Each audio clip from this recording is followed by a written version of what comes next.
How is money created? Where does it come from? Who benefits? And what purpose does it serve? What is a money system? What is the money behind the money system? For centuries, the mechanics of the monetary system have remained hidden from the prying eyes of the populace. Yet its impact, both on a national and international level, is perhaps unsurpassed. For it is the monetary system that provides the foundations for international dominance and national control.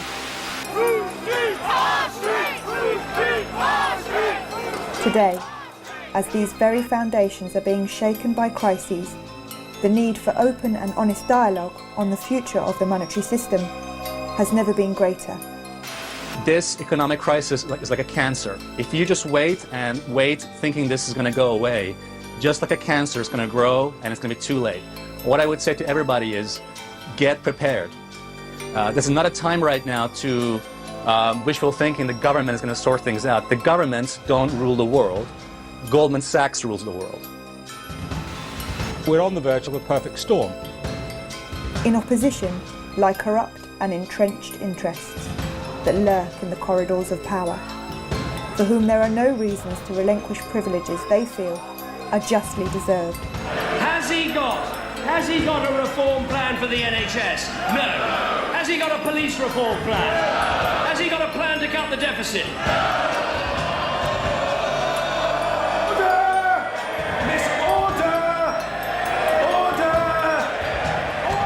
Do you trust the government? Order! Try to calm down and behave like an adult, and if you can't, if it's beyond you, leave the chamber, get out, we'll manage without you. This is about to be put under its feeding station. There's no coincidence that boom and bust started to become a real cyclical issue around about the 1700s when William Paterson founded the Bank of England. Eat her, now! This is intolerable behaviour as far as the public... No, it's not funny. Only in your mind is it funny. It's not funny at all. It's disgraceful.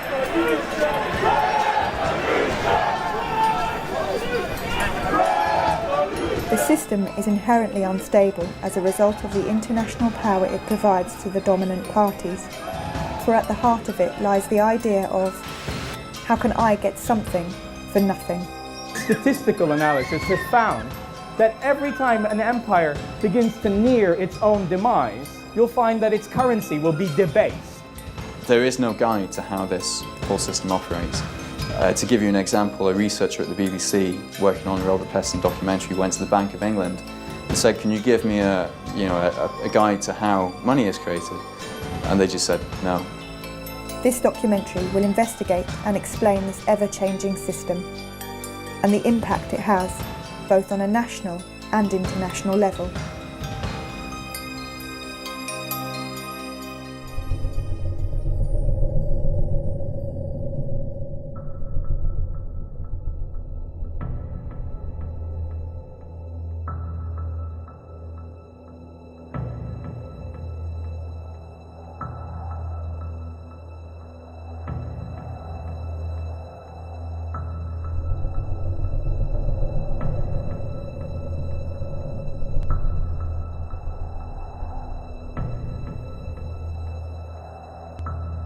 In 2010, the total UK money supply stood at £2.15 trillion. 2.6% of this total was physical cash, £53.5 billion.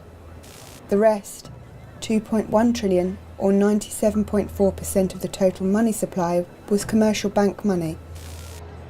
The 3% of money is created through the central bank, and that money, essentially, if you created a £10 note, you could sell that to a bank to put into their ATM, and the bank would have to repay that £10 or buy it for £10.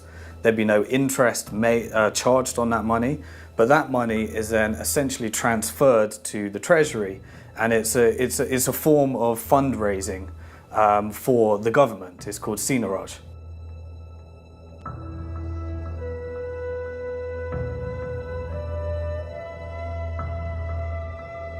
when the Bank of England creates a £10 note, it costed about 3 or 4 pence to actually print that note, and it sells it to the high street banks at face value, so at £10. And the profit, the difference between printing the note and actually selling it for £10, goes directly to the Treasury. So in effect, all the profit that we get on creating physical money, banknotes, goes to the Treasury, and it reduces how much taxes we have to pay. Over the last 10 years, that's raised about £18 billion. In 1948, notes and coins constituted 17% of the total money supply. This was one contributing factor in the government's ability to finance post-war reconstruction. This included the establishment of the NHS. In only 60 years, notes and coins have shrunk to less than 3%.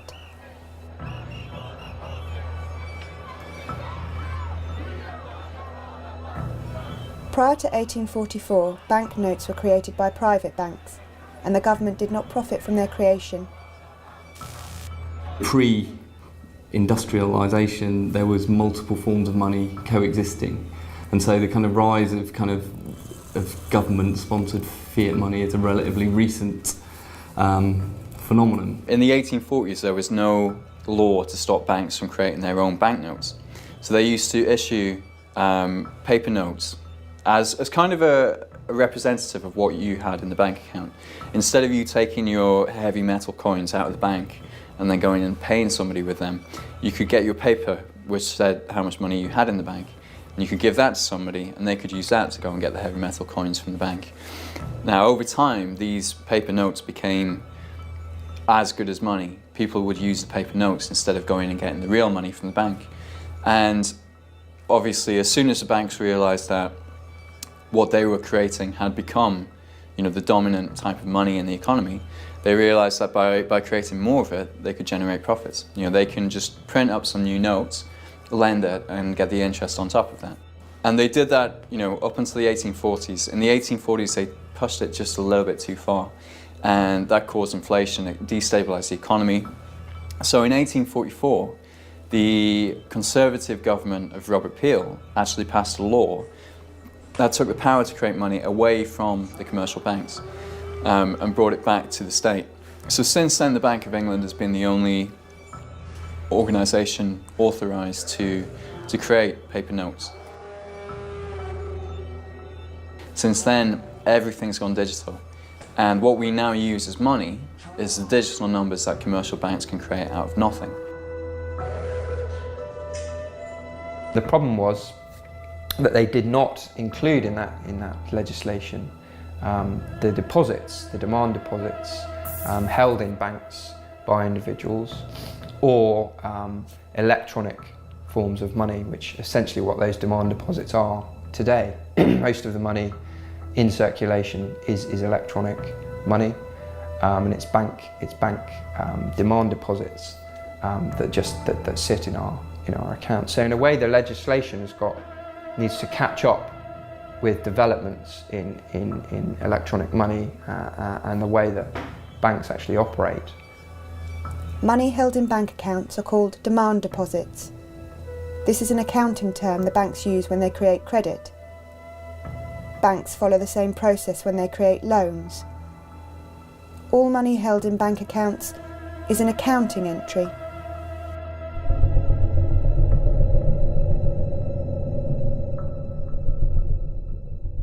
The reality is now that most money is not paper and it's not metal coins, it's digital. It's just numbers in a computer system. It's your Visa debit card, it's your electronic, ATM card. It's plastic, It's numbers in a computer system. You move money from one computer system to another. It's all a big database.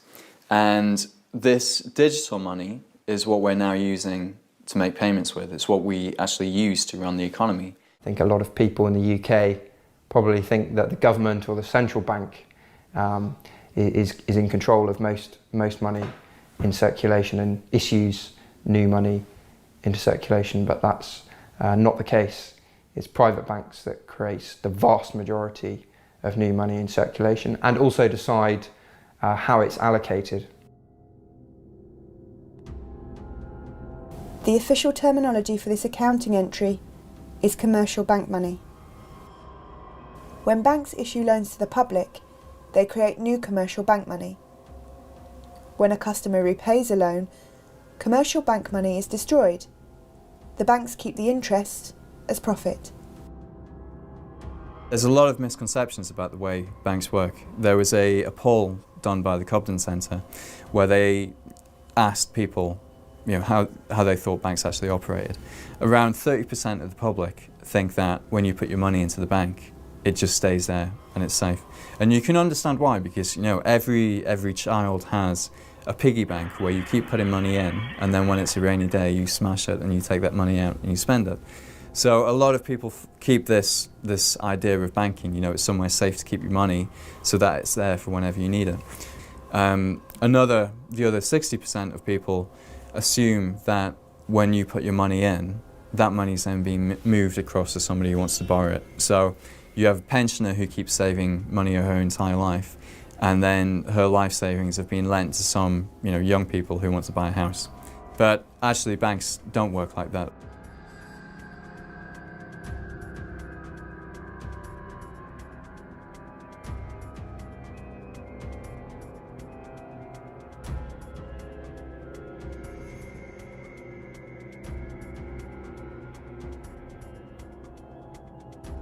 At the moment in the UK, money creation and control is largely in the hands of private banks. About 97 to 98% of money that's created is created as bank debt money, you could call it, when banks issue money into circulation as loans, essentially. This is a very poorly understood fact. It's not a conspiracy theory, it's not a crackpot theory, it's the way the Bank of England describes the process. When banks make loans, they create new money.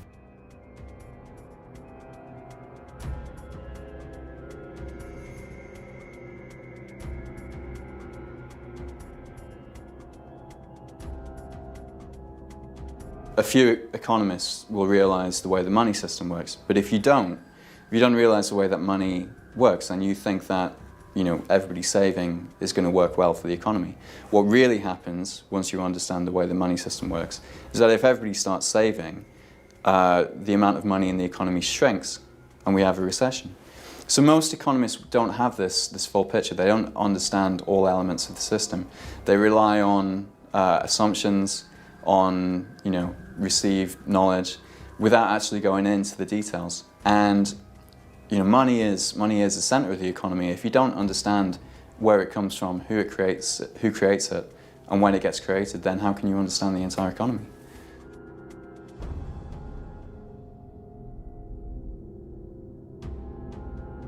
When the vast majority of money that we use now is not cash, but it's electronic money, then whoever's creating the electronic money is getting the proceeds of creating that money. And obviously creating electronic money is much more profitable than creating cash, because you don't have any production costs at all. So while we've got 18 billion over the course of a decade in profit from creating cash, the banks have actually created 1.2 trillion pounds. Between 1998 and 2007, the UK money supply tripled. £1.2 trillion was created by banks, whilst £18 billion was created by the Treasury. A lot of people think when I say this, or when you say this, or when Positive Money say this, that we're all just a bunch of nutters. But on the 9th of March in 2009, the Governor of the Federal Reserve, Ben Bernanke, gave the first ever broadcast interview the Governor of the Central Bank of the United States of America had ever given. And the day before that, he'd bailed out AIG, which is an insurance company, not even a bank actually, to the tune of about $160 billion. So the journalist says to him, "Now, Mr. Bernanke, where did you get $160 billion to bail out AIG?"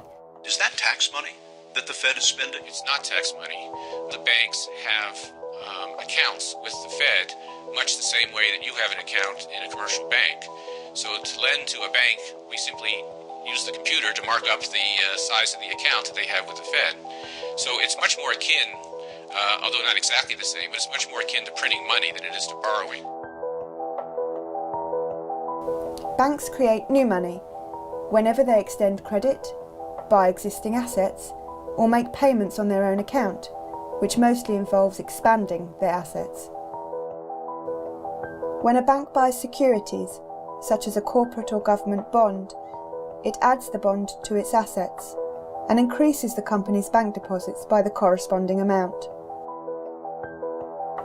New commercial bank money enters circulation when people spend the credit that has been granted to them by banks. I found that talking on the doorstep from August last year round to August 2009 round to the general election, 9 months I suppose, knocking on doors, is that when you try to explain how the money system works, there's an almost inbuilt refusal of people to accept that such a bizarre situation could actually exist. No, it can't possibly. What do you mean? It can't. Banks don't create money out of thin air. That's ridiculous. They can't do that. They lend out their depositors' money. Most people have an idea of how money is. They're used to their own way of handling money, and they try and implement their own idea of how their small household economy works into the national economy. And of course, it just doesn't work out. It just doesn't work out at all. By 2008, the outstanding loan portfolio of bank-created credit, also known as commercial bank money, stood at over £2 trillion. As recently as 1982, the ratio of notes and coins to bank deposits was 1 to 12. By 2010, the ratio had risen to 1 to 37. That is, for every pound of Treasury-created money, there was £37 of bank-created money. In the 10 years prior to the 2007 crisis, the UK commercial bank money supply expanded by between 7 to 10% every year. A growth rate of 7% is the equivalent of doubling the money supply every 10 years. The amount of money they're creating out of nothing is just incredible. 1.2 trillion in the last 10 years. And that money is being distributed according to the priorities of the banking sector, not the priorities of society. Bank sector itself grew from 1980, $2.5 trillion to $40 trillion by assets. In 1980, global bank assets were worth 20 times the then global economy. By 2006, they were worth 75 times, according to the UN. As the following chart shows, total bank assets of UK banks as a percentage of GDP remain relatively stable at 50 to 60% up to the end of the 1960s. After that, they shot up dramatically. And the real money in the world to be made today is not by producing anything at all. It's simply by forms of speculating, basically making money from money. That's the most profitable and by far and away the biggest form of activity, of economic activity that exists in the world today. Today, banks are no longer restricted by how much they can lend, and as such, how much new credit they can create out of nothing. They are restricted solely by their own willingness to lend. The issue with allowing banks to create money, there's two main issues. Firstly, the fact that they create this money when they make loans. So it guarantees that we have to borrow all our money for the economy from the banks. As such, to have a healthy growing economy, the government needs to put in place strategies to allow for ever-increasing debt. The only way the government can create additional purchasing power is by getting itself and us into more debt. The second big issue with allowing banks to create money is that they have the incentive to always create more. They create more money if they issue a loan. They get the bonuses and the commissions and the incentives to create, to lend as much as possible. You have to develop a sales culture. What did they do? They recruited an amazing guy, lovely guy, Andy Hornby, who came from Asda, to turn the bank into a supermarket retailing operation. If you trust bankers to control the money supply will just grow and grow and grow, as will the level of debt. until the point where it crashes, when some people can't repay the debt, and then they'll stop lending. You hear politicians and journalists saying, we've been living beyond our means, we've become dependent on debt, we need to rein in our spending and live within our means. It's not possible in the current system. The reason why everybody's in debt now is not because they've been recklessly borrowing. We haven't borrowed all this money from an army of pensioners who've been saving up their whole lives. Money in the current system is debt. It's created when banks make loans. So the only way in the current system that we can have any money in the economy, the only way we can have money for business to trade, is if we've borrowed it all from the banks. And it's the very opposite of what the Tory party is arguing today, which is that you have to create savings before you can help the National Health Service. And it's because economists have completely confused those things, both in monetary policy terms, but also in economic thinking, and because most people still harbour the old-fashioned view that you need savings before you can invest, that we have the mess that we're in today. Now, one of the reasons why we find it difficult to understand the banking system and credit creation is that we leave school without any money, and we go and get a job working as an apprentice to a plumber.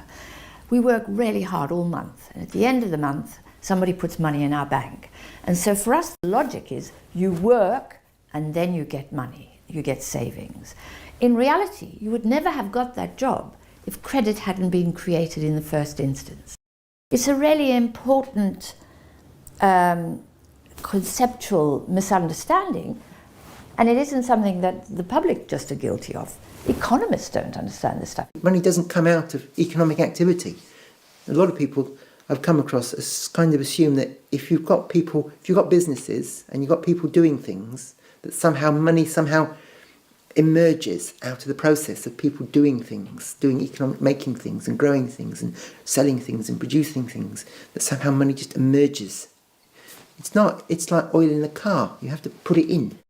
When I see David Cameron talking about how we need an economy not based on debt, but we need an economy based on savings, he just doesn't know what he's saying. It's ridiculous, it's absolutely absurd, and it shows his complete lack of understanding of how our money system actually works. What he's essentially saying is that we need an economy with no money. If everyone was saving, we'd have mass disappearing of money, which is essentially what a bank write-off is.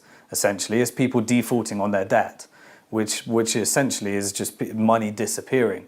But if people weren't taking on the debt, then it's just such a joke. It's such an amateur understanding of how our economy works and how the monetary system works and how money is actually created. So I really do get a laugh out of watching what people are actually saying, and they're all just regurgitating what they've learnt off each other, and you just hear the same things, and it just makes me, it really gets on my nerves when I hear people talking about we need more regulations, we need to regulate the way banks are actually, and the bonus. It's all just one big smokescreen and working on all the symptoms of a greater disease, which is really, you need to look at the money system, the way money is created.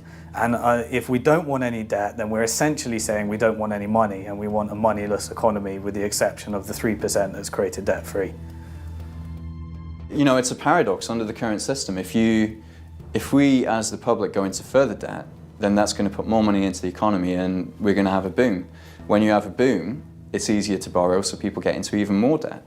And eventually, this cycle continues. It gets easier and easier to get into debt until some people get over-indebted and then, they default. They can't repay their mortgage. That's what happened it happened first in subprime America. And then, that just brings through a wave of defaults which will ripple across the entire economy. The banks go insolvent, then we're into a financial crisis, and then the banks stop lending. And they were excessively lending in the boom, and then they stop lending, and then that makes the recession even worse. People lose their jobs, and then they become even more dependent on debt just to survive, basically. We have a system where we have to borrow in order to have an economy. We have to be in debt to the banks. And that guarantees, a massive profit for the banks. This is the boom-bust cycle. I have said before, Mr. Deputy Speaker, no return to boom and bust.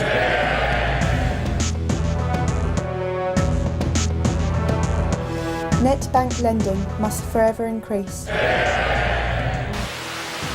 We're paying interest on every single pound. Even if you think the money belongs to you, somebody somewhere is paying interest on that money. The banking system has such a huge impact on the world, but only because it supplies our nation's money supply. We have to protect them, we have to subsidize them, we have to allow them to continue, because the disaster of a bank collapse affects us all in a huge way. And anyone that says that we shouldn't have bailed out the banks doesn't quite understand the nature of our monetary system. That's like eliminating a huge chunk of our money.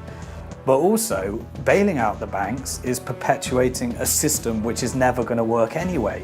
So whatever we do, we're always going to have this cycle until we separate how money is created and the activities of banking. Then the banks can do as they wish. They're a normal business like everyone else. There's a major democratic issue here as well. I mean, you have these private profit-seeking banks creating up to £200 billion a year and pumping that into the economy wherever they want, basically, wherever it suits them. Whether they're pumping it into these toxic derivatives or putting money into housing bubbles, just making housing more expensive. £200 billion in 2007 of new money coming into the economy, created out of nothing. And where that gets spent determines the shape of our economy, effectively. So if we're going to allow anybody to create new money out of nothing, then we should at least have some democratic control over how that money is used.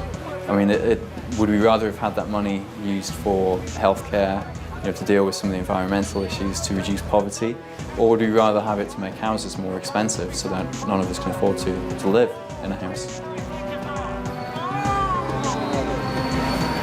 You can see it as a subsidy, a special super subsidy to the banks for the right to create money, which should be for the benefit of the public and spent through a democratic process.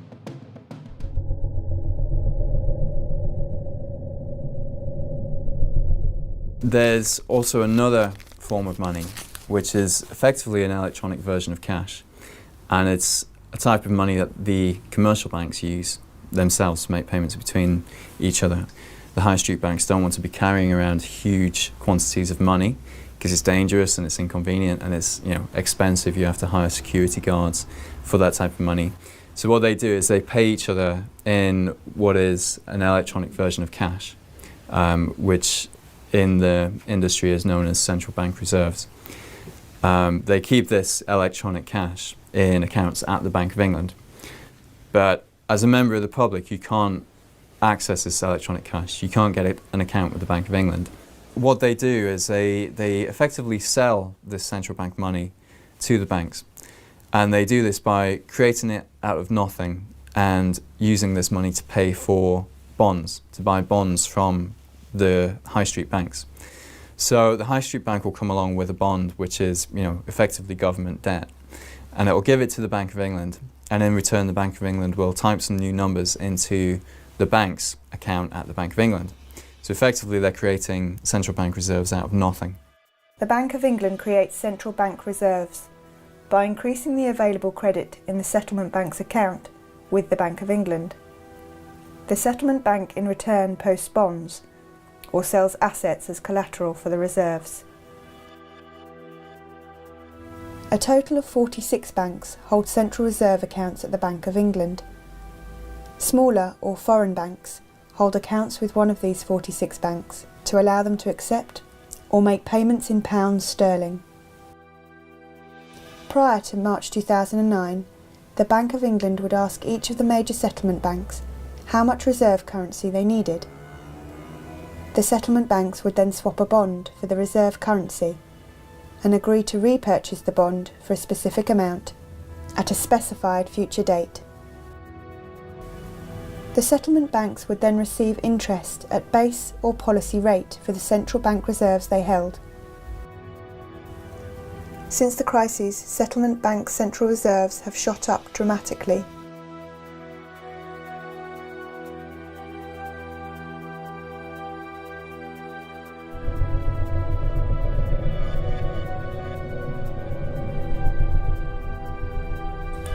When bank customers transfer funds from their account to another person's account, a process called intraday clearing occurs. The amount of central reserve currency Bank A has at the Bank of England is reduced by the corresponding amount that Bank B receives. This is the importance of central reserve currency to banks. Before the credit crisis, if a bank was short of central reserves at the Bank of England to meet its obligations, then the bank would have to loan reserves from other banks with interest.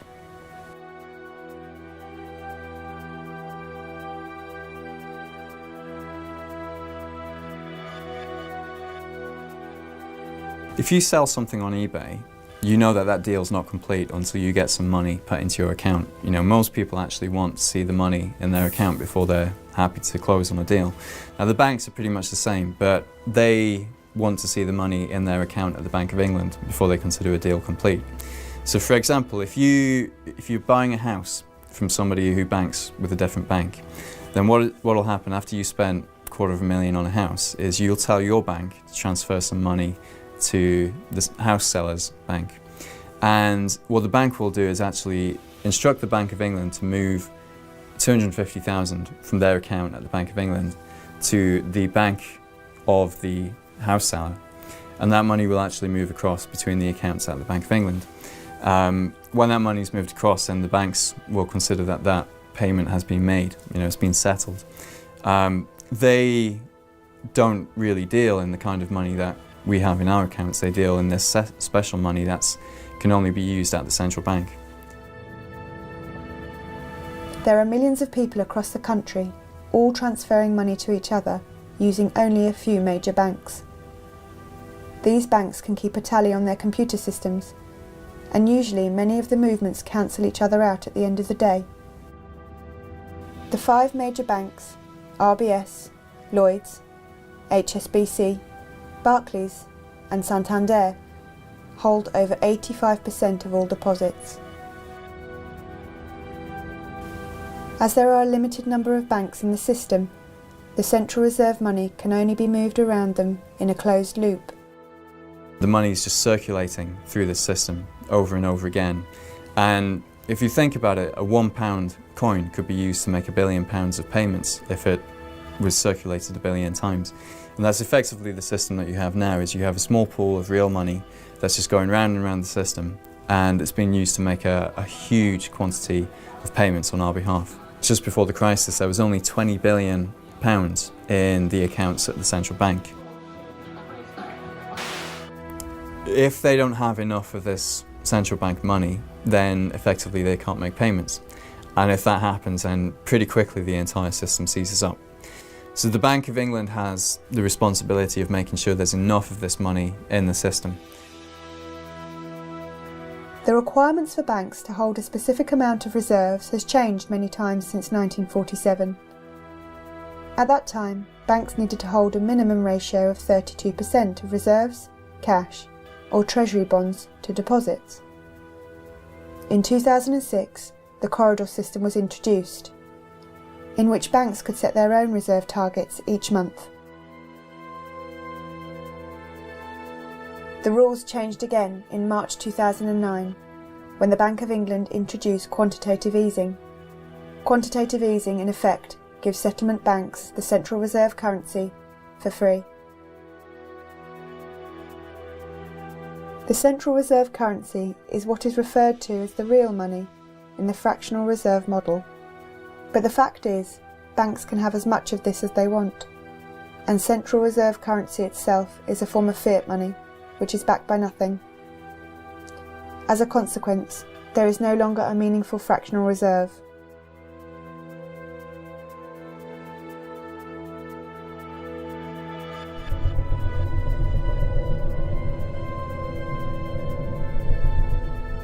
If you look over the history, the last 150 years or so, you start off with the development of a gold standard that really comes to the fore in the 1880s, 1890s, where essentially countries peg themselves to a particular defined value of gold, and then they have an agreement to fix that value, to hold that value, and to trade gold amongst themselves to make sure the balances are all there, and also to try and restrict or expand or contract activity in their own economies to make sure that the balance, that particular fixed price is maintained. That disintegrates after the First World War. I mean, this is where the whole thing breaks apart. Very major dislocation in the international monetary system at that point, not really resolved until you get Bretton Woods agreements at the end of the Second World War, in which everything is pegged to the dollar and the dollar is pegged to the gold. So you're kind of one remove from gold backing or saying that there is a definite, sort of solid commodity money behind the paper money and the credit money that we're all using over here. You're kind of one remove from it. After Hiroshima, Tokyo wondered when the next atom bomb would fall. They did not wonder long.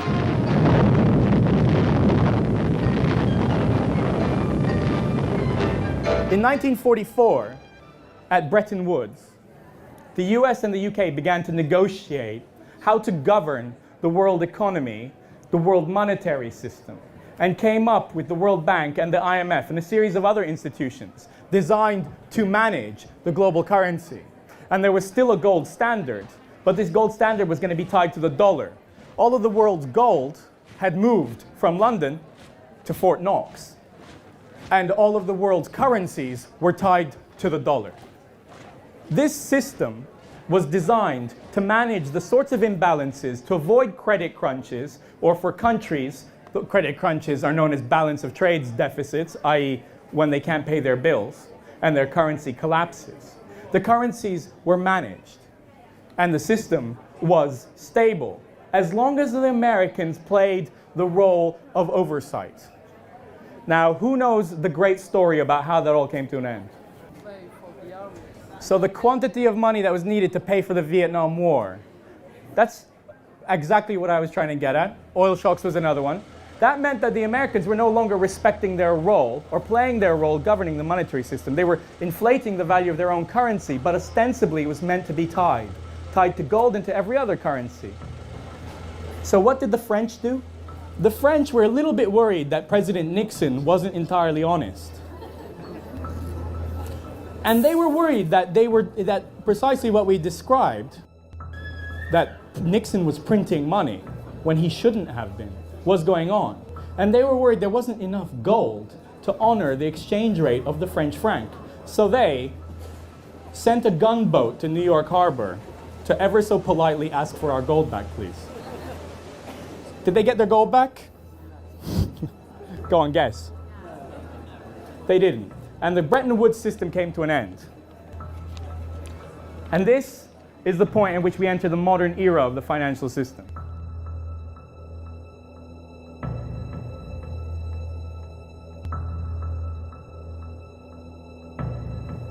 Historically, money creation was pegged to a commodity, often gold, but today it is pegged to nothing. Which means there is nothing backing our money. This piece of paper is just a piece of paper. Where does this leave us? If money is based on nothing, why do we think it has any value? Sorry? Because we can still go and exchange it. What? Well, somebody else was going to shout. Great little Latin fact. The word for credit comes from belief. Correct.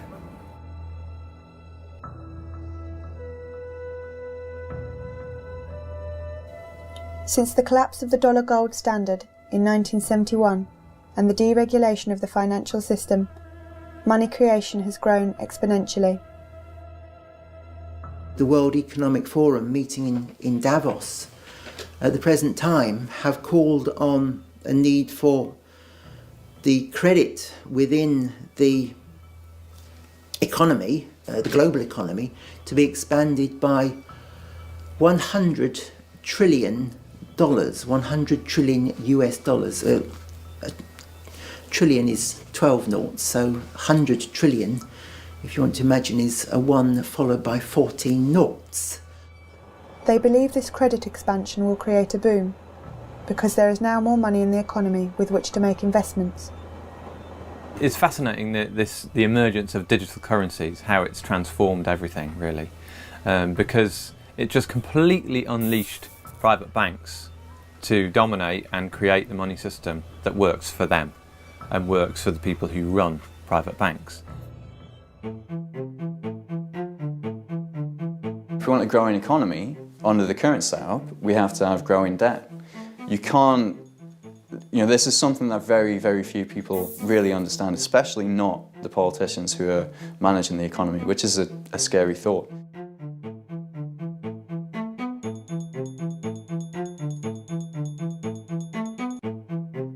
As the money supply grows, more money is available, which can be invested in productive avenues.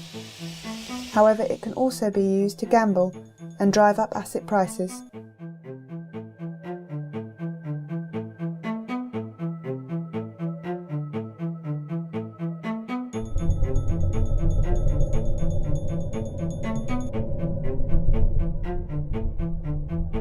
Inflation is a rise in the general level of prices of goods and services in an economy over a period of time.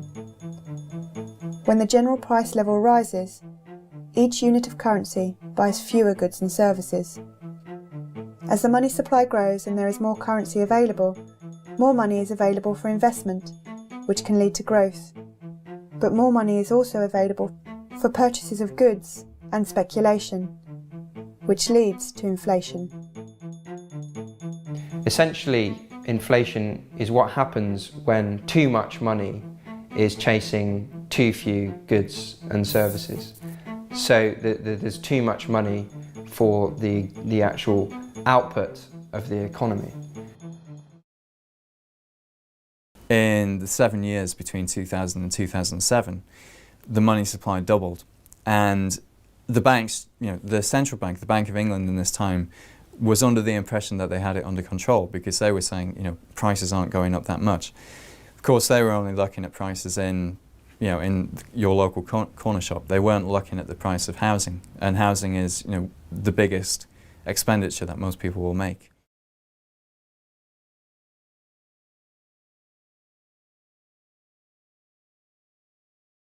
Increasing house prices, it may make you feel like you're becoming wealthier, but as your wealth increases, the effect is that your children's wealth is actually decreasing. So in fact, there's no net gain in wealth because your children are going to have to pay even more when they want to buy a house.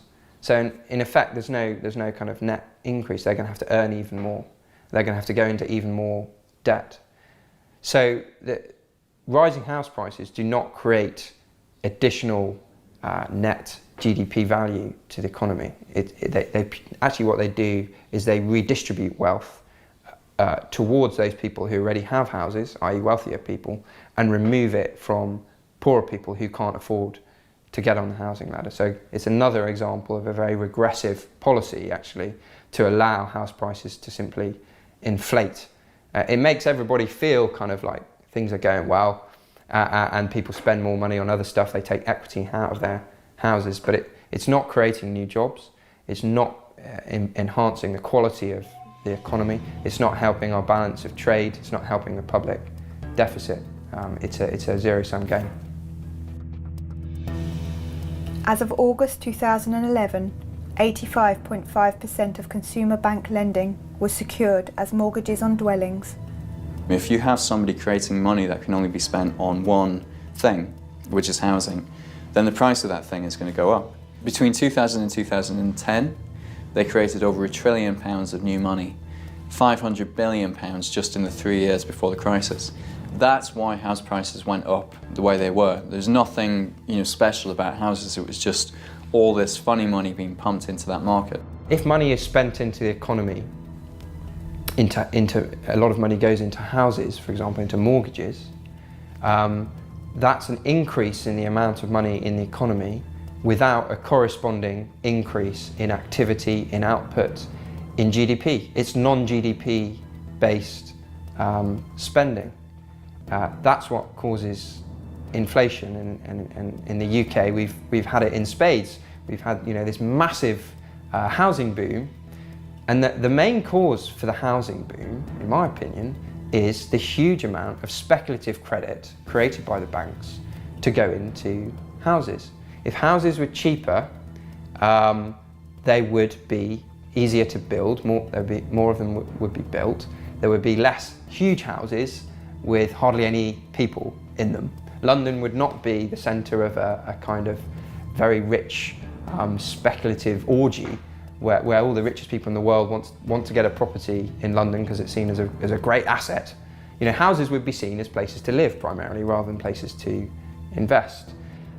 Important thing to think about is if you're a bank and you've got to make a loan, you have choices. You can give that loan to a small business, and you'll know that the risk to you of that loan failing, defaulting, is actually quite high because that small business, the owners of that business, have limited liability, which means if the business goes bust, you as a bank are getting nothing back, essentially. That's it. So that's kind of high risk compared to loaning your money to somebody with some collateral, with a house behind them, like a mortgage. So there's a kind of simple incentive for banks to prefer putting money into housing than into a small business. Now that's a real problem if you widen that out across the whole economy, because it means there's an incentive, to put money into speculative rather than productive investment. So again, we have to think about how we create a monetary system that is more balanced between those two kinds of speculative and productive investment. The government showing very little, enormous reluctance to regulate the housing market and to, again, regulate the amount of money that banks put into houses. We don't decide who creates credit for what. No, we leave that to a couple of chaps in a bank to decide, basically.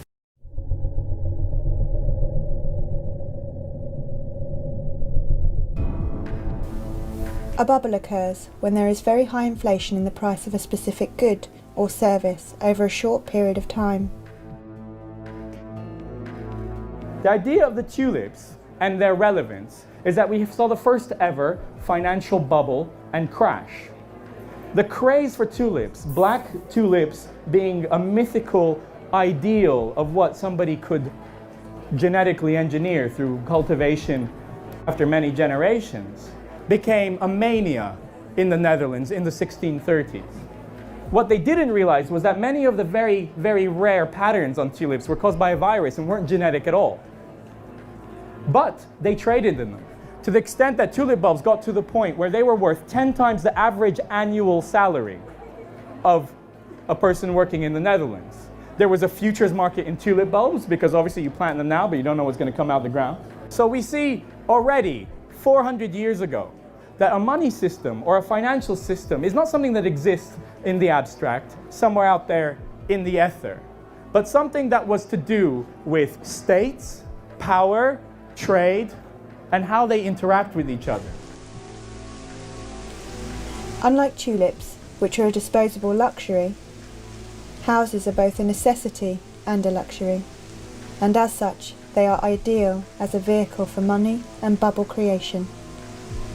A dwelling is perhaps the most prized possession of value most people aspire to. Inflating house prices in this way allows a nation to expand its money supply without affecting inflation data. The additional purchasing power created increases the perceived wealth in relation to other nations, and thus it creates relative power. It is a way of increasing monetary power without investing in the productive growth of industry. But certainly if you look at Britain and America as outstanding examples of this, these are countries with very high rates of private home ownership, so you've got a good base to try and perform this sort of policy off the back of. I think it was quite deliberate in the case of the US, almost explicit. As Alan Greenspan, as head of the Federal Reserve, when confronted by a stock market crash at the end of the 1990s, quite deliberately slashed interest rates to almost zero.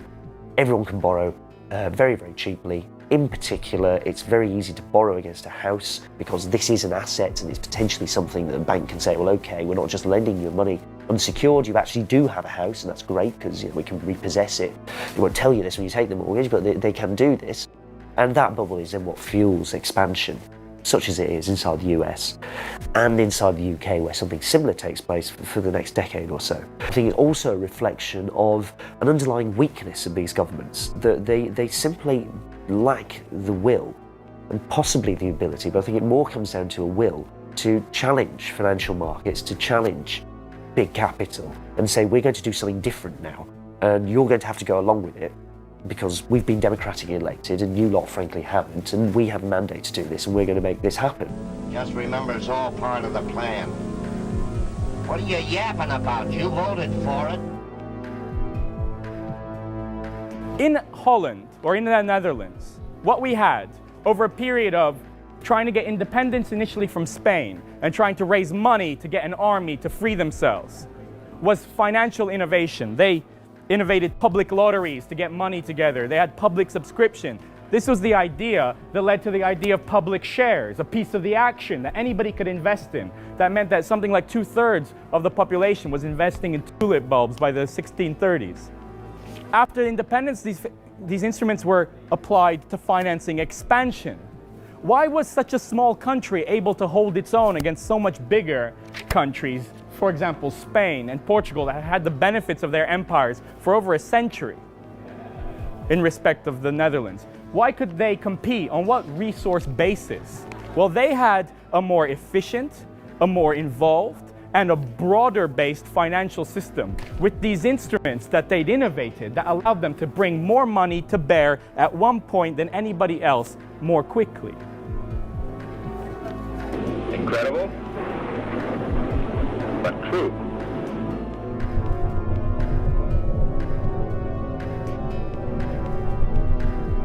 Now, inflation can be avoided if the amount of money that goes into the economy is regulated in a way that it doesn't exceed the actual activity that's happening in the economy.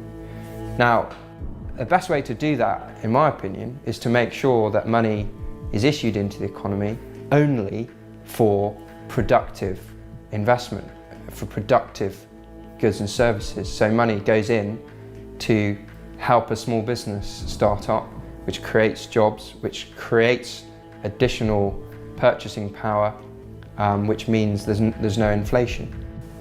During their history, almost all central banks have employed forms of direct credit regulation.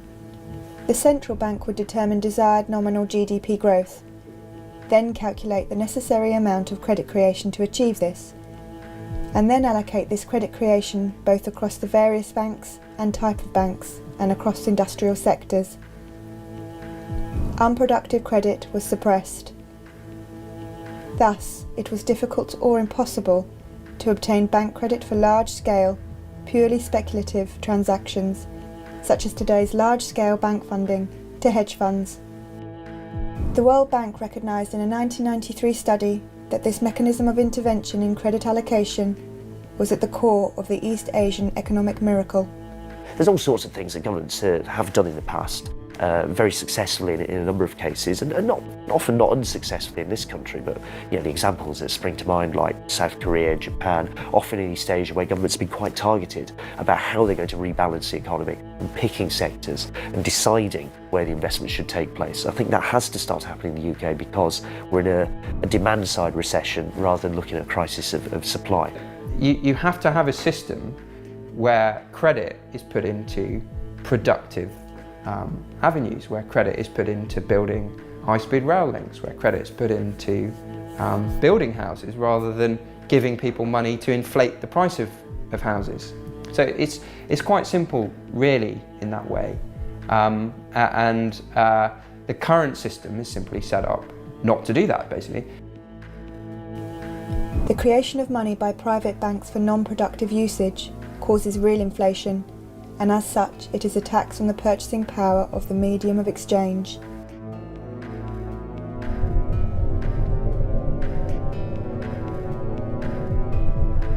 The figures for the UK are quite stark, actually, that average, median, real incomes so that's, what, the bit in the middle, for most people, declined over the last 8 years or so. They're now in quite sharp decline as we go into the recession. I mean, the sharpest really since about the 1930s, put it that way. So real incomes are declining.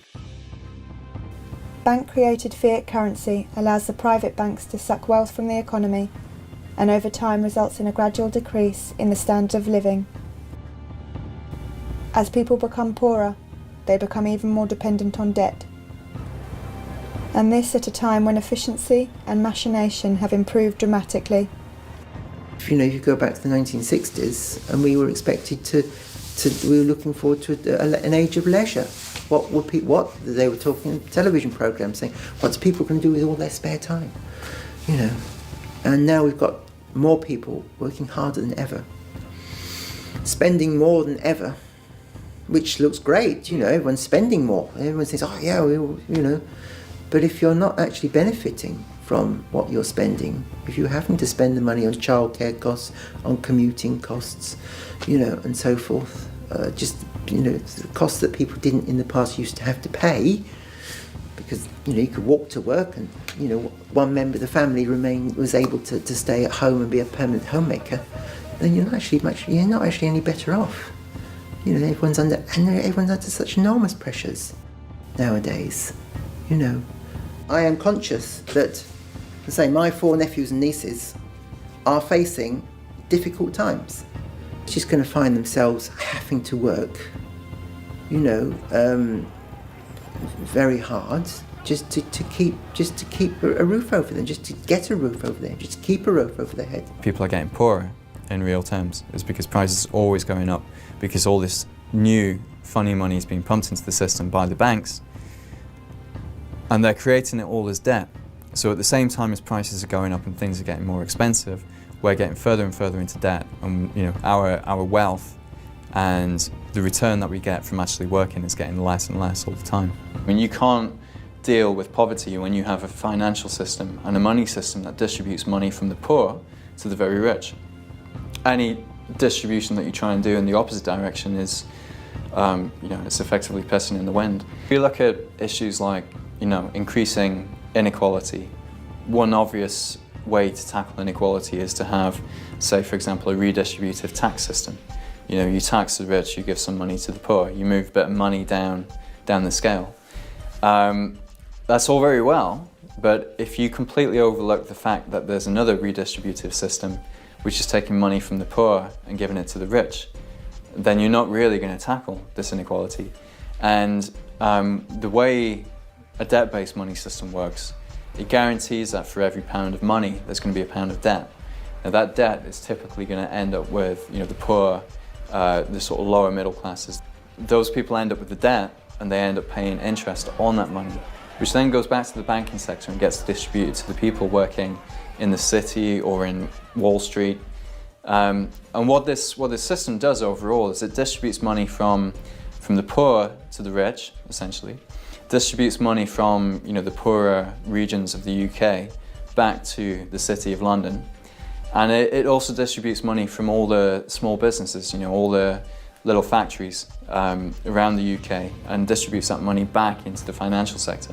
We have a system whereby the activity of actually supplying occurs under the very same roof as the same organisation that's responsible for profiting from putting together borrowers and lenders, i.e. a bank.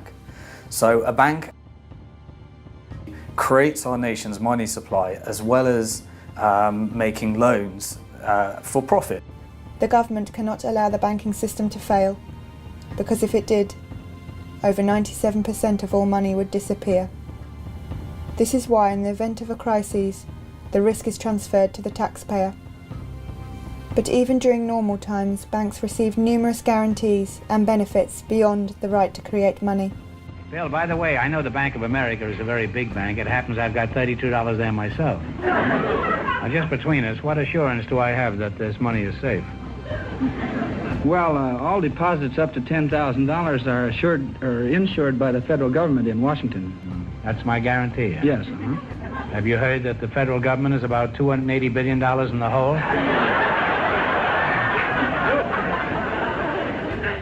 Banks receive large safety nets from the government.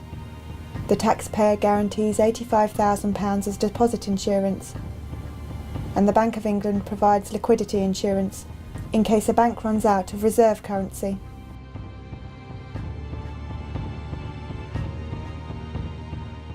Someone wrote that a big investment bank is like a giant vampire squid, wrapped around the face of humanity, hypnotizing politicians who throw money at the banks, no strings attached, no matter what damage is done, trashing the planet, forcing cuts to things that make life better.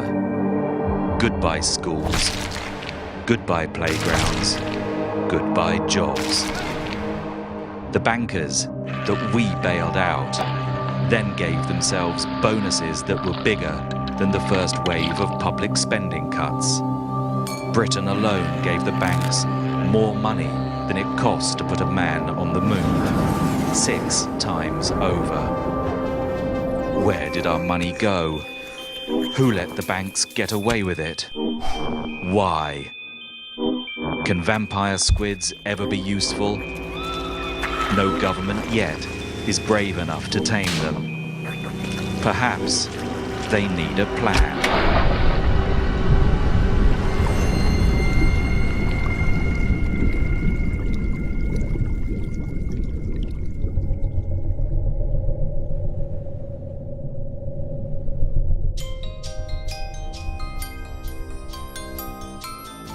The spending cuts agenda is an attempt by the government to shift debt from its account to that of the public. This is the government's response to the bank bailouts and is necessary in a debt-based monetary system where increased purchasing power is the result of growing debt and where a diversification of debt provides overall stability and market confidence.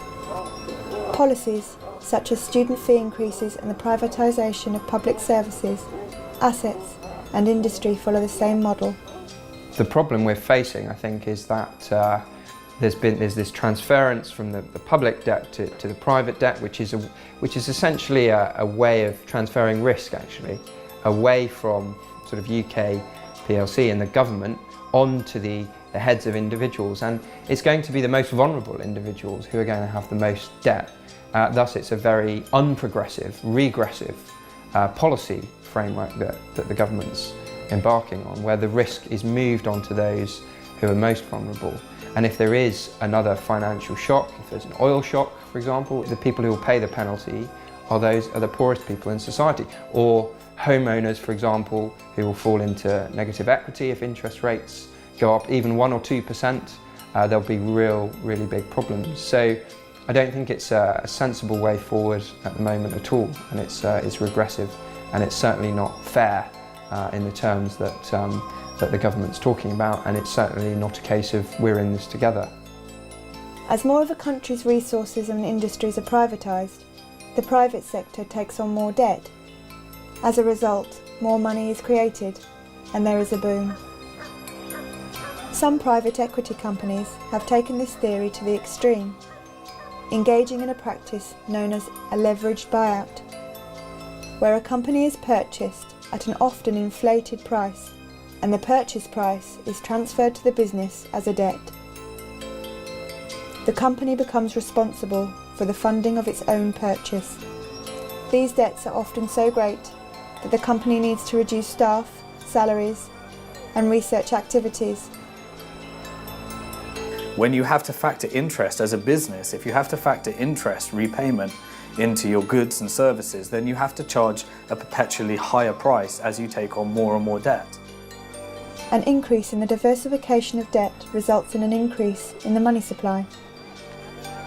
When the money supply increases, more money is available for productive activities and consumption, which is the condition for a boom. It's questionable whether we're going to get out of this recession or whether we'll just keep ticking along the way that we are now. However, if we do, then when we come out of this recession, when growth starts again, look at what happens to debt. It will rise and it will keep rising, and the faster the economy is growing, the faster the debt will rise. And then give it another 3 to 5 years, we'll be back where we were. You know, the debt will become too much, people will start defaulting again. It's kind of the system that we're locked into now, is we can't grow the economy without growing the debt, and the debt is the very thing that will bring down the economy. The only option going forwards is to reform it, to stop banks from creating money as debt. By fixing the monetary system, we can prevent the banks from ever causing another financial crisis. And we can also make the current public service cuts and the tax rises and the increase in national debt unnecessary. The current monetary system allows the banking sector to extract wealth from the economy, whilst providing nothing productive in return. I mean, why is it that we've got all this technology, all this new efficiency, and yet it now requires 2 people to finance a household, whereas in the 50s it only needed 1 person working? And the reason for that is not because these washing machines and everything are more expensive, it's because of all the debt. And it's because effectively the banking sector is creaming it off from everybody else. So a growing banking sector isn't a sign, it's not a good thing. If the banking sector is growing, it's either that it's becoming less efficient or it's becoming a parasite on the rest of the economy. And that's, we can talk about the banking sector becoming 4%, 5%, 6% of GDP. What's happening to the rest of the economy? It's becoming 96, 95, 94% of GDP. We've got to get switched on to this now. If we want to have a chance of tackling any of the other big social issues, you've got to figure out the money issue. The poorest in the world pay for crises, even when they've not benefited from the often reckless and speculative booms, like the housing boom in Ireland that preceded that crisis. Over the last 30 years we've seen income differentials increase so that the rich have got much, much richer and ordinary people haven't. They've stayed the same or they've got poorer. And one of the ways that the economy was kept going was by providing cheap credit, was by providing debt to those very people who couldn't really afford things anymore. So they kept buying. And when it collapses, it's those same people that have to pay once again, even though in many ways they were the victims the first time round. As a result of the crises, the Bank of England has bought corporate debt and repackaged it at lower rates of interest. Yet the average person is being asked to pay more than ever to borrow on overdrafts and credit cards. Debts between the very wealthy or between governments can always be renegotiated and always have been throughout world history. They're not anything set in stone. It's generally speaking when you have debts owed by the poor to the rich that suddenly debts become a sacred obligation, more important than anything else. The idea of renegotiating them becomes unthinkable. Can you pin down exactly what would keep investors happy, make them feel more confident? That's a tough one. Personally, it doesn't matter. I'm a trader. I don't really care about that kind of stuff. Were you born in? If I see an opportunity to make money, I go with that. So, for most traders, we don't really care that much how they're going to fix the economy, how they're going to fix the whole situation. Our job is to make money from it. And personally, I've been dreaming of this moment for 3 years. If you know what to do, you can make a lot of money from this.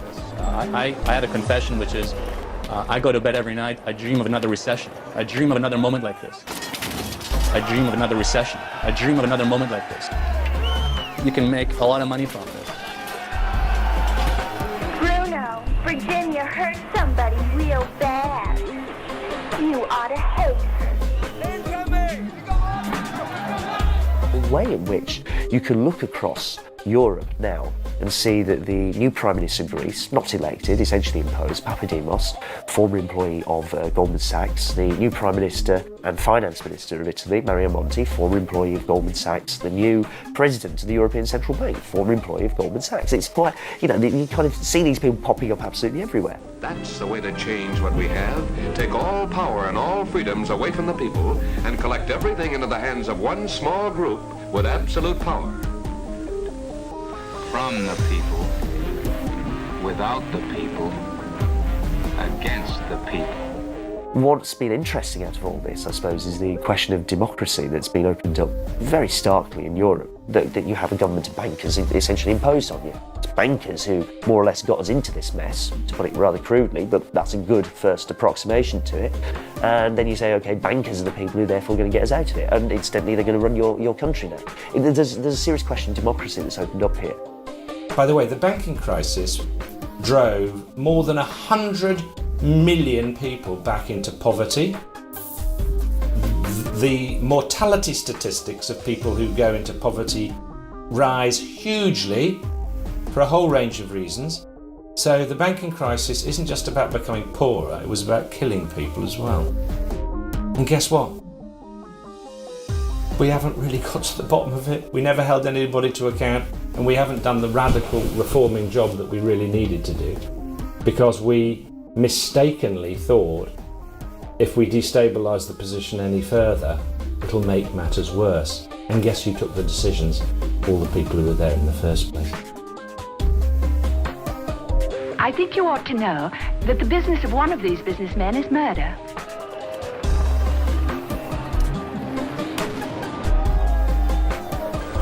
Their weapons are modern. Their thinking 2,000 years out of date. Look, I was there when the Secretary and the Chairman of the Federal Reserve came those days and talked with members of Congress about what was going on. It was about September 15th. Here's the facts, and we don't even talk about these things. On Thursday at about 11 o'clock in the morning, the Federal Reserve noticed a tremendous drawdown of money market accounts in the United States to the tune of $550 billion was being drawn out in a matter of an hour or two. The Treasury opened up its window to help. They pumped $105 billion in the system and quickly realized that they could not stem the tide. We were having an electronic run on the banks. They decided to close the operation, close down the money accounts, and announce a guarantee of $250,000 per account so there wouldn't be further panic out there. And that's what actually happened. If they had not done that, their estimation was that by 2 o'clock that afternoon, $5.5 trillion would have been drawn out of the money market system of the United States, would have collapsed the entire economy of the United States, and within 24 hours the world economy would have collapsed. When money is withdrawn internationally from one currency to another, the reserve currency shifts from the national bank of one country to the reserve account of the foreign bank. Foreign banks have relationships with local banks that allow them to hold foreign reserve currencies whilst not being a part of the central bank scheme at the local central bank. For example, when £1,000 is transferred into euros, a UK bank will agree an exchange rate with a euro area bank, perhaps 1.15 euros to the pound. The UK bank will then transfer £1,000 of the central reserve currency to the UK partner bank of the European bank, whilst the European bank will transfer 1,150 euros of reserve currency to the European partner bank of the UK bank. What happens when currencies and the exchange rate system is no longer managed? What are some of the first consequences? Devaluations, speculation, imbalances, where some countries would accrue more and more and more. What would they accrue? Other currencies. Other currencies. The reserve currency needs to be spent in the country of origin, or exchanged into other currencies. Most foreign banks do not have deposit-taking accounts outside of their national borders, and as such, the foreign reserves they hold do not come back to them in the form of deposits. When a country accumulates trade imbalances, it either accumulates foreign reserve currencies, in the case of surplus, or spends its own reserves, in the case of negative trade balances. Balance of trade is basically the difference between what you're selling abroad and what you're buying from abroad. Now, the feature on the UK is that for a very long period of time it's had a deficit on something called a visible balance of trade, which is trade in things, well, things that you can see. So that is goods that you'd recognise, stuff you can put in containers, it's cars, computers, things that you'd see in a shop. That's been in substantial deficit for, I think it opened up it did open up in the early 1980s. And essentially it hasn't gone away since, and if anything has got wider and wider. Foreign exchange reserves cannot be directly used for domestic spending. The money can only be spent abroad or on imports. A country with a large balance of trade deficit relies on its creditors to spend the imbalances accrued in its own market. I mean, there have been proposals in the past to try and create a mechanism for those imbalances to match up. So Keynes, for instance, John Maynard Keynes, at the end of the Second World War, his original proposal for what became Bretton Woods and the set of institutions set up there, like the IMF and the World Bank, was that there would be a kind of international clearing union. This is particularly relating to the trade side rather than the sort of the financial side directly. But the principle was that, you know, once trade balances had opened up, everybody would bank through an international clearing bank, and that would kind of force everyone to eventually reconcile the imbalances that appeared in the real economy. But no such mechanism exists.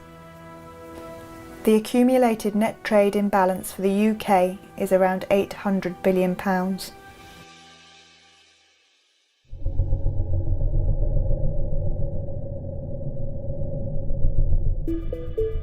In essence, what has happened is that over many years, some countries have had big trade surpluses and others big trade deficits. The countries with trade deficits have been spending more than they've been earning, so they've had to borrow from abroad. And they've been doing this year after year. Countries like that are the United States, ourselves, and some other countries in Europe. That cannot go on. And there are two ways in which this can come to an end. Either, and we're seeing this in some other countries in Europe, if they can't find new ways to become competitive, then their ability to repay the debts is called into question. Another way of doing it, which we followed, is that we got a credible plan to repay our debts, and the value of sterling has fallen by 25% to make our exports more competitive and attractive to overseas buyers, and it to be more attractive for British consumers to buy from British producers rather than overseas producers. That is what we have done to put in place a framework to rebalance our economy, and I'm sure that's the right way to do it. Currency war, also known as competitive devaluation, is a condition where countries compete against each other to achieve a relatively low exchange rate for their currency. As the price to buy a particular currency falls, so too does the real price of exports from that country. Domestic industry receives a boost in demand both at home and abroad. It's made British exports appear rather cheaper, so they've kind of recovered a little bit, but because the rest of the world is now looking really quite ropey, they've started to fall back down again. So what we're looking at is something that almost a kind of anarchy, and in a way, the increasing anarchy. This is what's happened over the last few years, where the Brazilian finance minister has been most vocal about this, talking about currency wars, talking about the desire of national governments when confronted by a major recession. They think if we could export more, we could dig ourselves out of this recession. If we want to export more, we depreciate our currency. That makes our goods cheaper, everyone else buys them, we'll all be better off. Now, the issue here is that if you depreciate, it's like everybody else appreciates against you. Their stuff becomes more expensive, so they're not too happy about that. They also want to depreciate. And this is where you can see a competitive round of devaluations breaking out. To decrease the value of its national currency, a national central bank sells reserve currency into the market. It creates this currency out of nothing by typing numbers into a computer.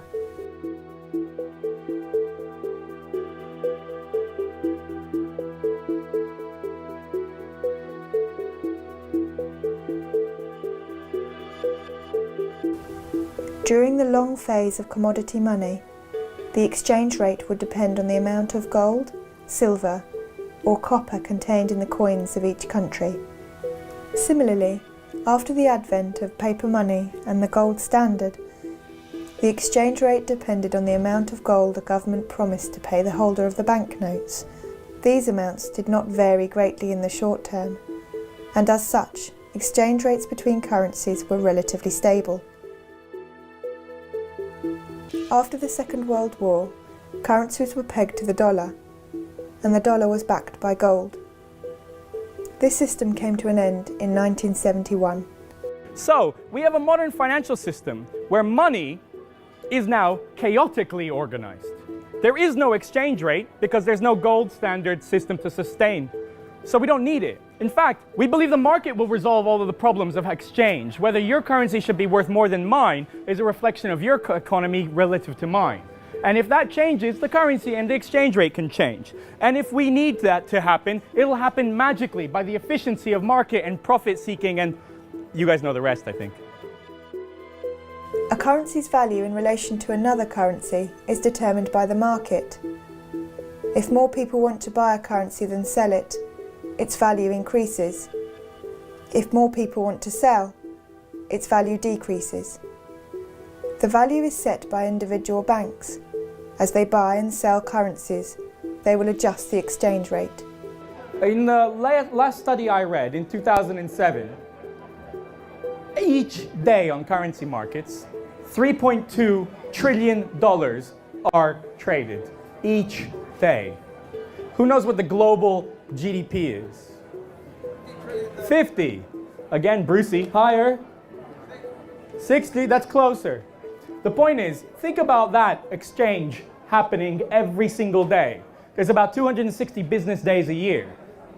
It takes a few weeks to match the global value of every economic transaction that happens everywhere, every day, in a year.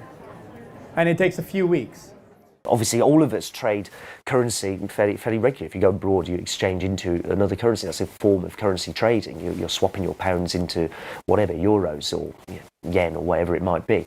That happens fairly regularly, and that's a conventional part of the trading process. Now, large corporations have to do this on a regular basis. Where it becomes something that people question, where you get people saying, well, hang on, this is speculation, is when you get people realising that currencies move around next to each other. And if they move around in value next to each other, there's always an opportunity to try and make money out of those changes in value, and therefore you can speculate on it. And that's the more sort of questionable end of the market. That's the bit of the market that things like a financial transactions tax would try and chop away at. Because the assumption there, and it's kind of not incorrect, is that this just produces instability for everyone else. That these people want volatility in the market because that's how they make their money. They want to encourage it, and they do encourage it by trading and speculating in the way that they do. By 2010, the foreign exchange market had grown to be the largest and most liquid market in the world, with an average of $4 trillion of currency being exchanged every day. Volatility creates a need. What does it do to countries, especially perhaps small ones like developing countries, if there are suddenly huge and instantly fluctuating financial flows? What do they have to do to cope? The production of the products that they're selling on the open Increase market, their production and sell more, lowering the price, and becoming possibly even poorer. Once you start talking about the international system, it becomes really quite a peculiar thing, in that a lot of it depends on simply sentiment and beliefs about what an economy is like, rather more than it depends on anything the economy might or might not actually be doing. And that can shift very, very rapidly, because if it's just somebody's belief about a currency is supportable, then they can carry on believing this until whenever. If that belief changes, and can change very rapidly in a financial market, the process of financial contagion can take place, in just minutes, seconds even, that you can just move from being apparently quite a stable, robust economy to being one that suddenly sentiment has turned against you, and you find that markets are picking on you. And it can often be not much more than you're simply a next door neighbour of a country that's currently in trouble. Many of the world's financial crises in the past 30 years have been caused by rapid withdrawals of the nation's currency or the currencies of an entire region. This type of activity is often referred to as financial warfare. it's benefited major institutions really quite substantially. Goldman Sachs, for example, or any large bank, has done somewhat better out of this set of arrangements than it would have done in a far more regulated environment. It's made people very, very wealthy. It's allowed financial markets to expand absolutely enormously. Anybody involved in that is keen on seeing a deregulated world. In the case of the UK, you have a government which has been quite overtly and deliberately and aggressively arguing against any forms of regulation being imposed on those financial markets. But it's not the case that someone's behind the scenes pulling the strings. It's that this is how the thing works quite deliberately, quite overtly in front of you. That's the world as it is. It's making some people very rich. They're quite happy with it. I think it is a form of economic warfare. Much of the change in the way that the global economy works over the last 30 years result from this debt, this third world debt, because it's given rich countries and banks and the financial sector enormous amounts of power and control over the poorer bits of the world where a lot of the resources are that we like using. And that's been used in a way that many people have compared to a form of colonialism. I mean, it's a very real, direct form of power that's been used over those countries to force those countries to do what are really in the interests of the richest segments of the world that they do. And as a result of that, not only have corporations become absolutely made huge amounts of profits and become absolutely enormous and all pervasive, but the financial sector has become even bigger than that. And the real money in the world to be made today is not by producing anything at all. It's simply by forms of speculating, basically making money from money.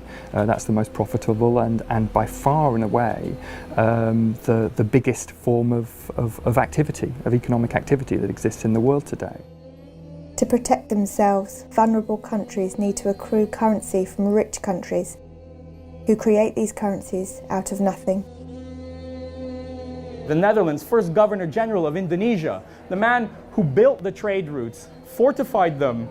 What I mean by that is built forts along them and fought Spanish fleets and British fleets, said about the development of the Netherlands Empire and Netherlands trade was, "We cannot make trade without war, nor war without trade." Money and power.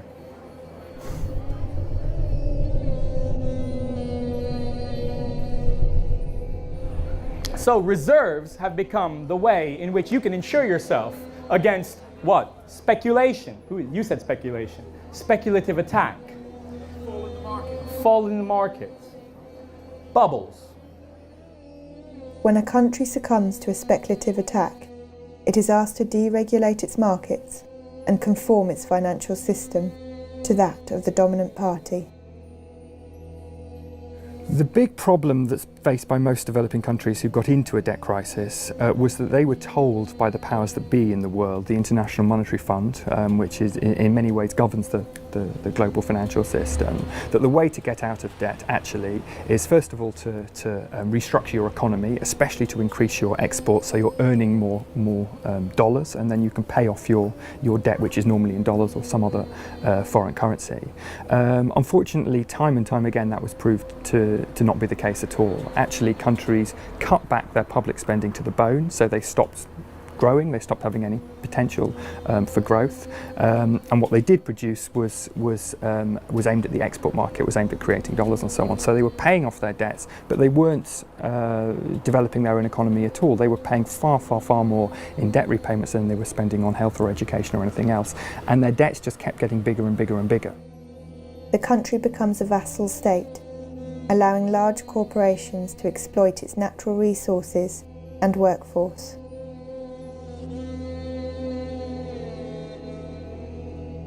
It's not even shadowy. There's no great mystery about what's happening here and about the way the world operates. It's quite blunt. I mean, for the last 30 years, you've got something pretty much everywhere, well, it certainly spreads pretty much everywhere, that generally gets labelled neoliberalism, this idea that you should have floating exchange rates, weak regulation, particularly of financial markets, minimal government interference or involvement with what market does, and that's more or less how the world operates. And then there are institutions, and the outstanding one at this point is the IMF, that will actively try and enforce this state of affairs. So it's not greatly shadowy, if you see what I mean, that there are people behind the scenes somewhere trying to manipulate stuff. It's actually, this is quite overt. This is happening, and this is how for my entire adult life actually is what it starts to look like. This is how the world has operated, and it's made some people very, very wealthy. It's produced enormous concentrations of wealth. So when the International Monetary Fund comes in order to try and alleviate a country's debt problems, it imposes a set of conditions. And in the 1980s and 90s, they called that set of conditions structural adjustment program.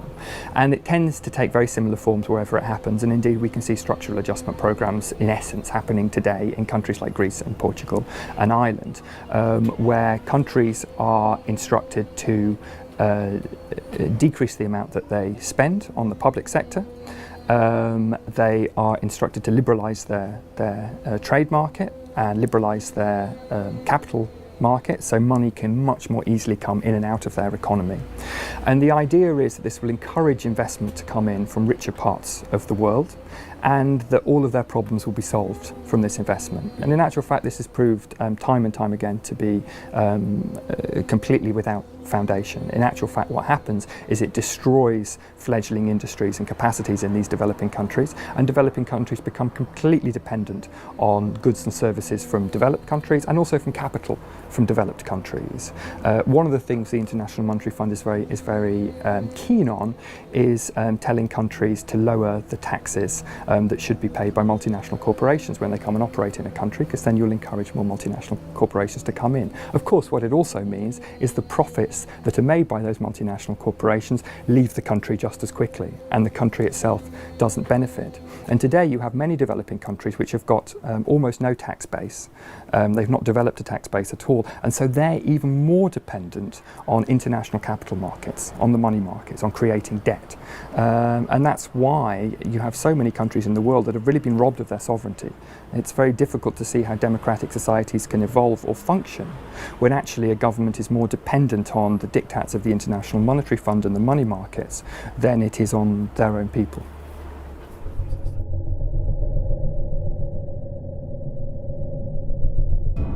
What we've seen since the 1970s is a dramatic increase in a series of phenomena that have had a stimulative effect on the changes in the financial system that have brought us to the gleaming, shining metal and steel business that's over there. In case you don't know, that's the City of London I'm pointing at. To compensate for the lack of a defined, commodity-based value underlying currencies, financial institutions developed securitization as a means to manage risk. You develop securitization as a means to try and stabilise the whole system. This is a set of financial processes and financial innovations that really accelerate from the 70s, 80s onwards. You had a chaotic system that needed to manage risk, and you had to innovate. You needed derivatives, options, futures. You have new markets in volatility management tools. Who knows what the term hedging is? Spreading your risk, managing your risk, insuring against your risk, precisely. Up until very recently, up until the 1960s, the Securities and Exchange Commission would be quite clear that derivatives that weren't based on real products, like agricultural products, so pork belly futures or whatever, would in fact be essentially a kind of gambling, and therefore you weren't allowed to trade them. That changes in the 60s, and everybody can trade, currency futures, things that are not based on real products being traded at some point in the future, but are based on movements of currency prices. Once you have the system of fixed exchange rates breaks down, obviously this thing accelerates enormously. So as you get the rollback of government regulation here, you get the market taking over with its own products here. And the theory is that the market's better at regulating itself, it's more stable than if you have the government interfering all the time. The efficient markets hypothesis, the idea that, you know, you set up a financial market, they're fast, everybody in them is well informed, they all keep a very careful eye on what everyone else is doing, it will therefore be very stable and it will reflect real changes in the economy. It's not going to be driven by, you know, panics and manias and speculative bubbles. None of this really going to happen. If there is movement up and down, it's because something real is happening and traders and investors in the financial market are responding to it. So that's the efficient markets hypothesis.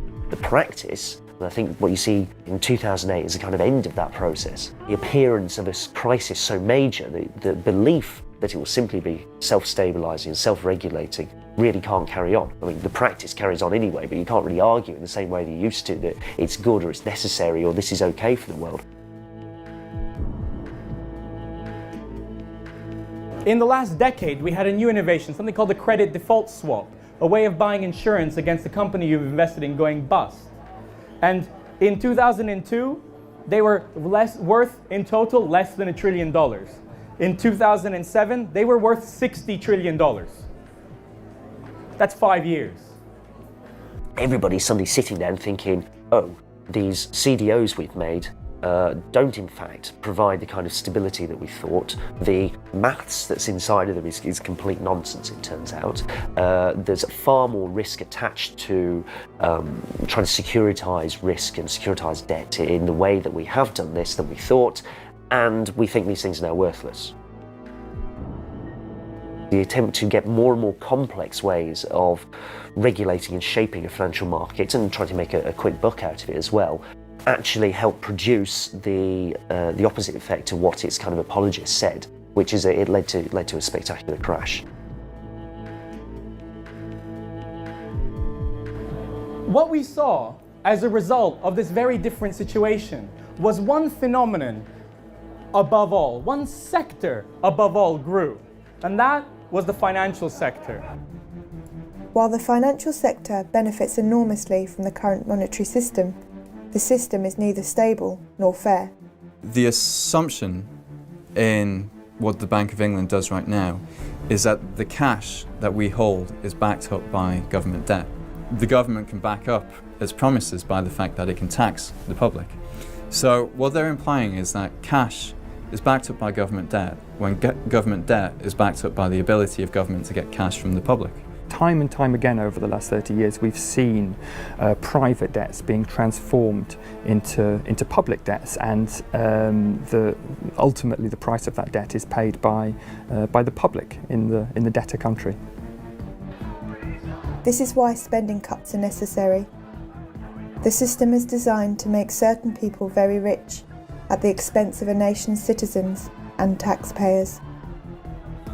The system lowers the standard of living of the majority and distributes this wealth among the privileged.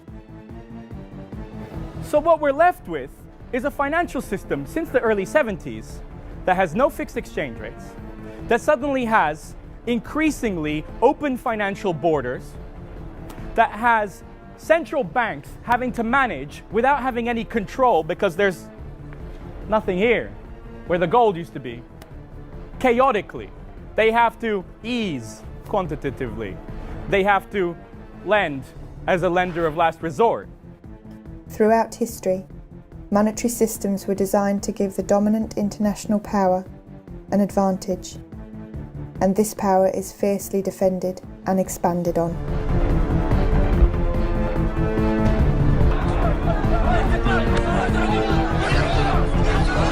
And they flee in terror from an incredible bogeyman. An American flag is burned at the height of the demonstration. Both President Johnson and Francisco Franco were vilified. A new low in public protest added strain on Spanish-American relations. Order in the court! Order in the court! I want Americans and all the world to know. Come on, fire! I want Americans and all the world to know. America has no regard for conventions of war or rules of morality. Fire!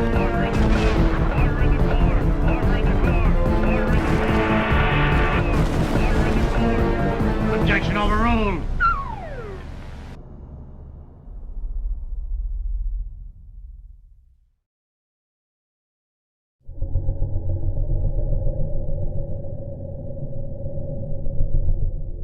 what I would like to see is a new kind of currency that is backed by something that is scarce and that we really need and we really value, something like energy or renewable energy, for example. So a sort of kilowatt hour backed currency would be very interesting to me. We need to start valuing the things that are most scarce and that we need to survive as a human race in the long run, and backing an international currency with something like that will generate enormous investment in, for example, renewable energy, if that's the primary international unit of account that's being used. Another option is a basket of currencies, so you mix up the value of different currencies to create a very solid currency that people have confidence in. Perhaps even better would be a basket of commodities with which to back up international currencies. Now, if it was possible, internationally, some way or another, to get all these competing and increasingly competing national economies together and say, we're all going to sit down and write out an agreement, somewhat like the Bretton Woods Agreement, which will allow for, unlike Bretton Woods, allow for some currencies to be pegged against different baskets of goods that are more appropriate to their national economies. And you can sort of arrange this. If you could arrange that to happen, then that would be nice, and you can see how that would start to create a kind of order in the international macroeconomy, which is otherwise lacking. The real difficulty there is just political. It's like, who on earth is going to do this? Who is the force that's going to kind of make this thing happen? Creating a monetary system which is both fair and stable is possible and can be achieved. What are international organisations for, if not for such a purpose?